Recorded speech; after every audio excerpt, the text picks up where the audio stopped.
Captain America is a secret Hydra agent. Hail Hydra. In Captain America Steve Rogers #1, Kobik, the cosmic cube remade as a little girl, rewrites Steve's life under the Red Skull's influence. The claim is that Steve's true memories were Hydra all along. Secret Empire scales it up. Hydra Steve consolidates S.H.I.E.L.D., reshapes institutions, and raises a fascist banner over the United States. The headline writes itself, which is exactly the point. The logic inside Marvel was event-era escalation. A twist this big drives coverage, tie-ins, and debate. It worked commercially, it failed symbolically. Captain America was created by Jewish artists to oppose fascism. Inverting that turns the character's thesis against itself. The core audience rejected the premise, not because the mechanism was unclear, but because the meaning was intolerable. The fix lands cleanly on paper. Kobik restores real Steve. Hydra Cap is split off as a separate persona, and Steve defeats the doppelganger. Continuity patched, sentiment unmoved. Retailers balked, creators bristled, and fans kept the image of Cap leading roundups. Long-term, the line quarantined Hydra Cap as an aberration, but the dent remains.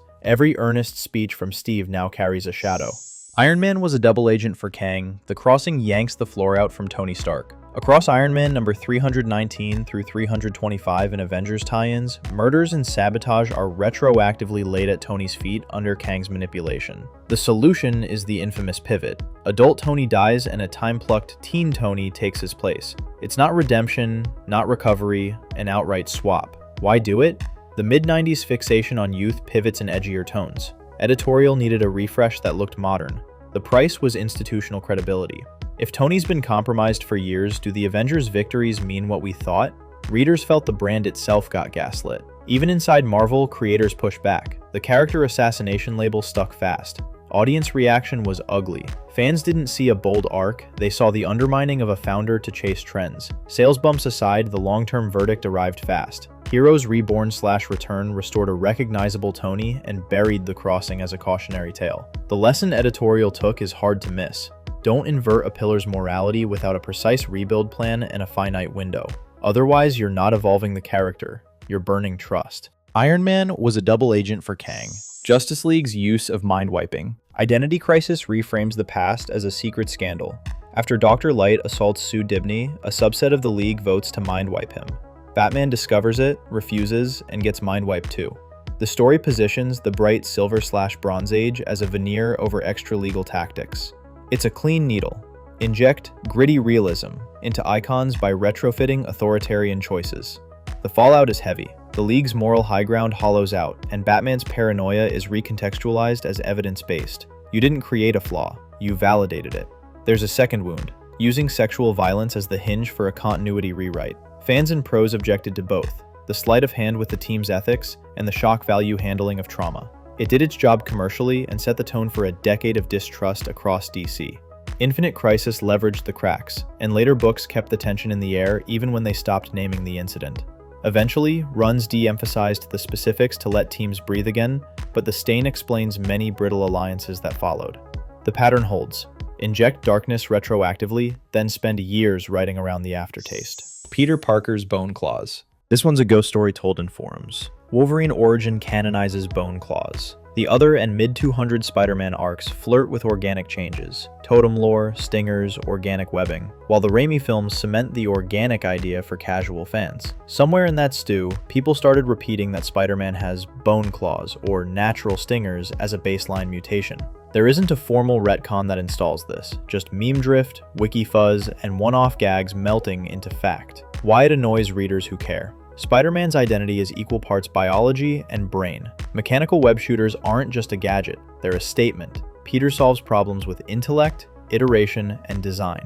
When discourse treats his kit as fully biological, it erases the inventor. That's not pedantry, it's the character's core charm. Fan reaction was mostly derision, then housekeeping. Writers recentered Peter as an engineer, newer runs reinforced fabrication and upgrades, and the rumor lost oxygen. The meta lesson stands. When films or events tweak an icon's mechanics, publishers need clear lanes across mediums. If they don't, the discourse writes its own canon, and you end up correcting people at parties about Spider-Man's imaginary bone claws. Franklin Richards is not a mutant. Fantastic Four number 26 flips a label that anchored Franklin since the 80s. The story says he never had an X gene. He subconsciously rewrote himself to appear mutant, then lost that edit when his powers waned. Overnight, an Omega-level mutant with Cerebro scans and Krakoan citizenship becomes a reality warper with no claim to Krakoa, no valid Cerebro read, and no built-in bridge to the X-line. It looks tidy on a whiteboard, it feels like a border wall on the page. Why do it?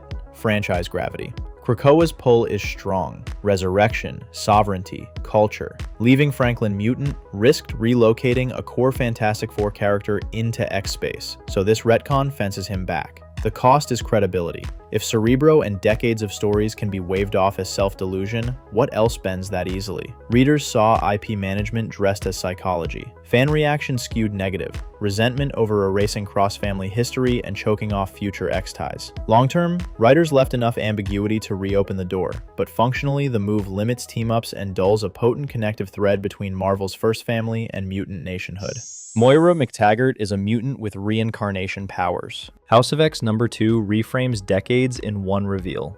Moira isn't a human ally. She's a mutant whose power is reincarnation with perfect memory. Each death resets her to conception with knowledge intact, turning X history into iterations. Across lives, she tries divergent strategies. Cure mutants, ally with Xavier, side with Magneto, assassinate the Trasks, even court Apocalypse, and watches each timeline fail. The winning data pushes Xavier and Magneto toward Krakoa, amnesty, resurrection, consolidation, and hard borders. Why it matters. Intent replaces accident. Krakoa isn't a whim, it's the best performing branch from Moira's loops. The elegance is obvious, a clean rationale that justifies a radical status quo. The cost is conceptual. Beloved runs become doomed drafts. Agency blurs when victories convert to temporary spikes in a closed system. Fans split. Praise for ambition and cohesion, concern over meta control, and reduced finality. As Krakoa matured, Moira's role darkened, pivoting from hidden architect to antagonist to limit the scope of her power and restore uncertainty to the world. Long-term, the retcon powered a creative renaissance and then seeded its own backlash as her manipulations surfaced. The template is clear. Use a metagear to justify change, then restrain it before it erases meaning. Wolverine's memory implants and Weapon X retcons. Weapon X gives the skeleton adamantium bonded to bone, institutional cruelty, a psyche shattered. Then the layering begins. Implanted memories, hypnotic scripts, false identities stitched over partial truths. Logan's past becomes a hall of mirrors. Soldier, samurai, husband, spy. Each role is provisional, one revelation away from being a handler's fiction. The mystique works until contradictions stack faster than coherence. Why keep it fragmented? Flexibility and mystique. Mystery lets new writers carve history without breaking firm canon. The drawback is agency erosion. When every defining choice can be reclassified as programming, it's hard to credit Logan's honor or guilt as his own. Readers hit fatigue. The puzzle stopped enticing and started exhausting. The line course-corrected by canonizing anchors. The Weapon X bonding, certain wars, key relationships, and letting softer claims fade out. Later runs picked lanes instead of pretending every breadcrumb fits, protecting the iconography while leaving fog where it's useful. The result is cleaner, a legend with curated truths rather than an unsolvable maze. The pattern holds. Continuous retcons require curation or they cannibalize character. Scarlet Witch and Quicksilver are not mutants or Magneto's children. Axis teased it. Uncanny Avengers confirmed it. Wanda and Pietro aren't mutants, and Magneto isn't their father. Their powers? High evolutionary experiments. Decades of ties to the X-Men, to Magneto's Holocaust-scarred legacy, and to the mutant metaphor get cut in a couple issues. The timing aligned with film rights realities. Fox controlled mutants while Marvel Studios spotlighted Avengers. On the page, the twins become franchise floaters. What changed?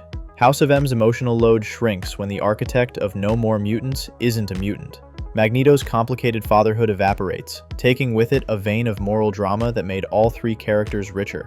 The why reads like IP alignment, not story necessity. Fans push back hard. The move felt like ripping out the most resonant thematic threads for corporate clarity. Subsequent stories toyed with ambiguity, winks toward Magneto, hints at heritage, without reversing the status. Long-term, the twins' legacy wobbled, and the X connection that once gave them texture got replaced by a sterile origin that pleases nobody. The lesson echoes Franklin's case. When labels and lineage serve brand walls rather than narrative weight, trust erodes. Wonder Woman's origin as Zeus's daughter. The New 52 trades a singular origin for a common trope. Diana stops being the clay child sculpted by Hippolyta and blessed by goddesses. She becomes Zeus's biological daughter. At the same time, Themyscira is rewritten as predatory. Amazons seduce sailors to conceive, murder the men, and barter male children. It's bold, readable, and completely misaligned with the character's symbolic spine. What changed? The clay birth was a feminist thesis. Life created by women, empowered by community, outside patriarchal lineage and control. Swapping in Zeus's kid makes Diana another demigod in a universe already full of them. Darkening the Amazons reframes a utopia of compassion and philosophy into a morally compromised island that undercuts Diana's authority as a moral exemplar. Why? Accessibility and edge. A demigod is easy to pitch. A thorny, symbolic origin takes framing. The immediate effect was attention. The lasting effect was reputational damage. Fans resisted the shift, and later runs course-corrected, restoring the clay origin and the Amazons' ethos. But perception lags. Years of memes and summaries cemented the New 52 version in casual memory. Long-term, Rebirth reasserted the classic myth and buried the sailor-killing lore. Yet the pop narrative still needs unlearning. The pattern repeats. Short-term clarity and shock trade away the unique meaning that made the icon matter. Rogol Zar destroyed Krypton. Man of Steel #3 proposes a blunt rewrite. Krypton didn't die from hubris and inevitability. Rogol Zar swung the axe. He's introduced as an ancient Krypton-hating crusader, claiming mandate from shadowy cosmic councils. In practice, the retcon trades a haunting parable, a culture ignoring science, for a vendetta by a bruiser with lore stapled on. It hands Superman a personal nemesis tied to his origin, aiming for immediate stakes.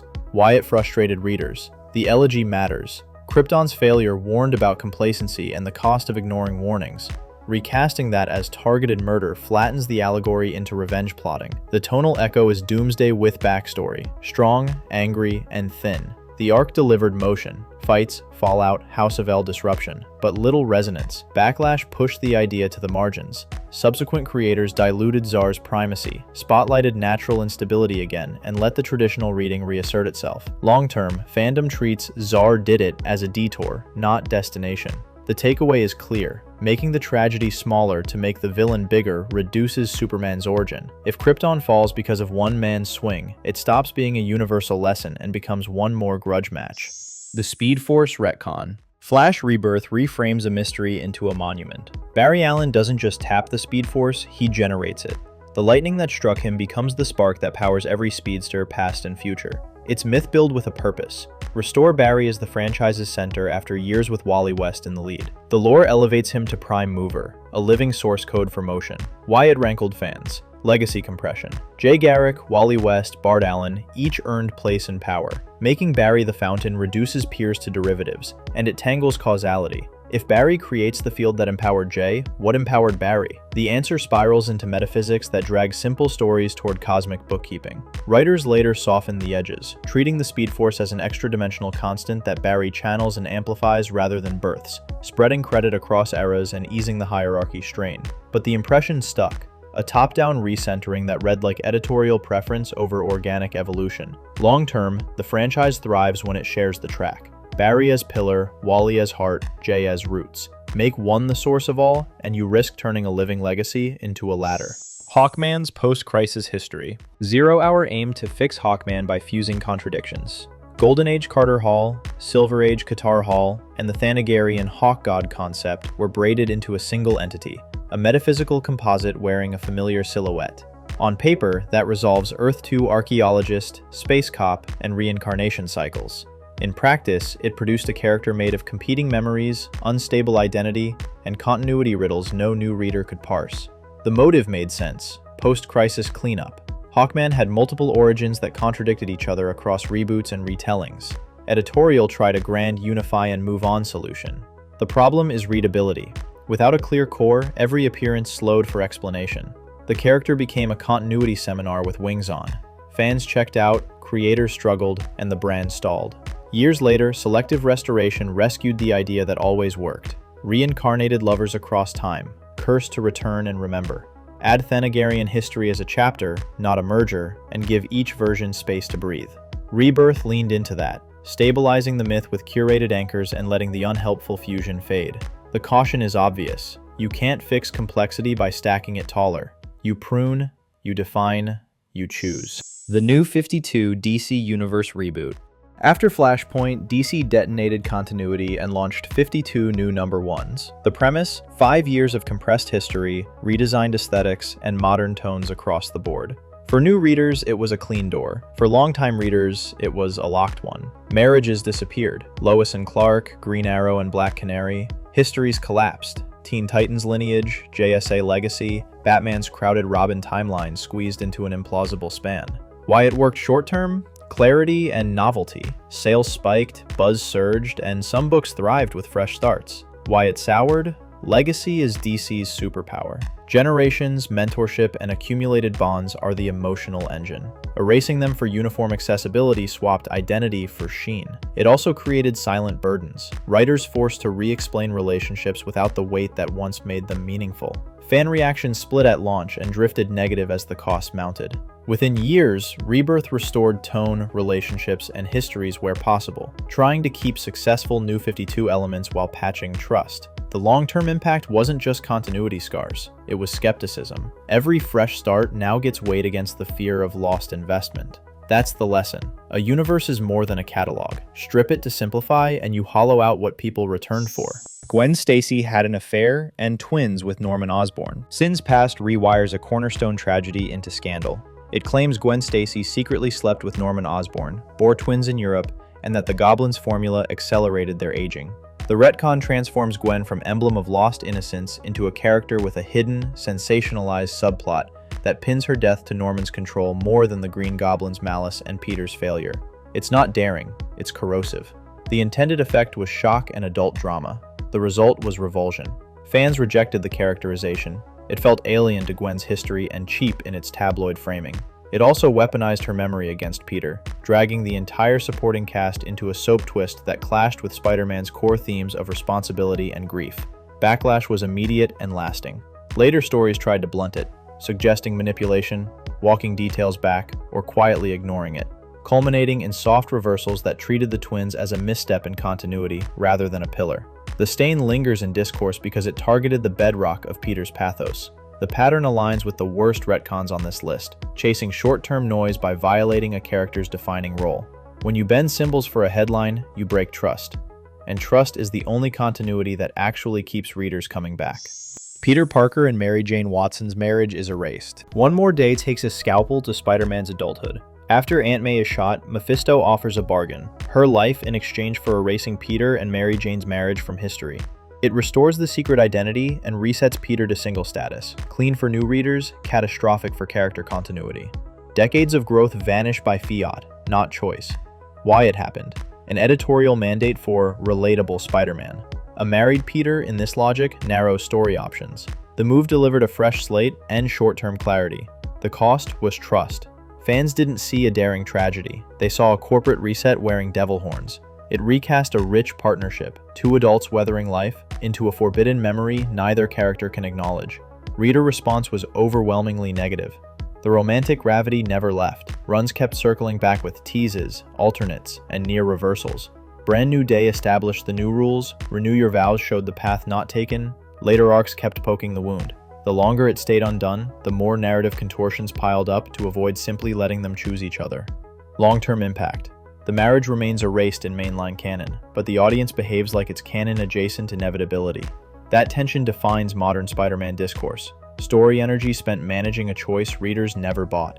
So which retcon was your least favorite? And were there any that you thought should have made it on our list? Let us know in the comments below, and be sure to hit like and subscribe for more Explainerverse videos just like this one.